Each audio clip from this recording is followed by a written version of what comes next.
Welcome to Testify. Today we take a look at the book of 1 Samuel. The story focuses on three main characters, Samuel, Saul, and David. These three were important leaders whose actions would transition Israel from a group of tribes ruled by judges into a unified kingdom ruled by King David in Jerusalem. 1 Samuel chapter 1-7. The story begins with a woman named Hannah, who is grieved because she has never been able to have children. By God's grace, she finally has a son, Samuel, who she promises to God to be a prophet.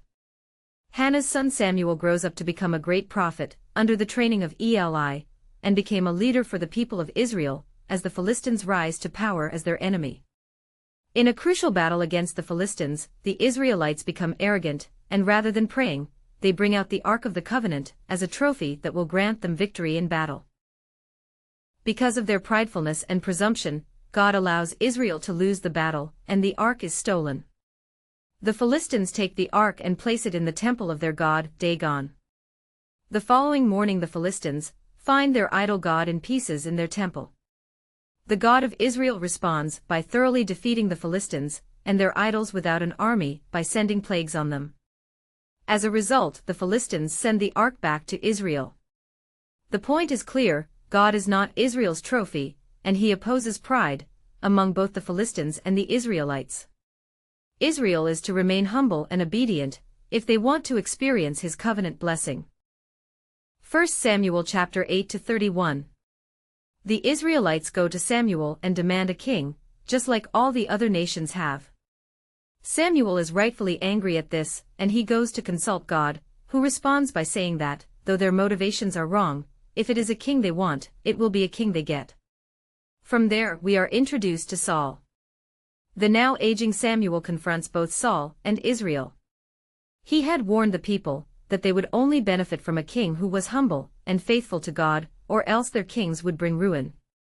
Saul becomes king and at first seems okay, but then Saul's downfall begins. These were Saul's downfalls. God specifically instructed Saul to utterly destroy the Amalekites and all their possessions. However, he spared their king Agag and the best of the livestock, claiming it was for sacrifice. Furthermore, at Gilgal, Saul, feeling pressured by his panicked troops and Samuel's delay, offered a burnt offering himself, rather than waiting for Samuel to perform the ritual, which was disobedience to God's instruction. In addition, Saul also consulted a medium to speak with the prophet Samuel. This was a direct violation of the laws of Israel and further demonstrated his departure from God's guidance. God works behind the scenes to raise up this new king, an insignificant shepherd boy named David, the son of Jesse. Samuel then turns to Saul and informs him that God is going to raise up a new king to replace him.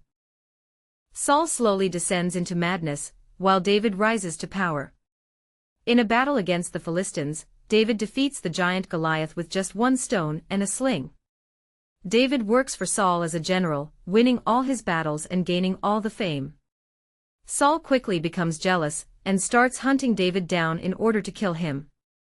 David, however, has done nothing wrong and simply runs away and waits.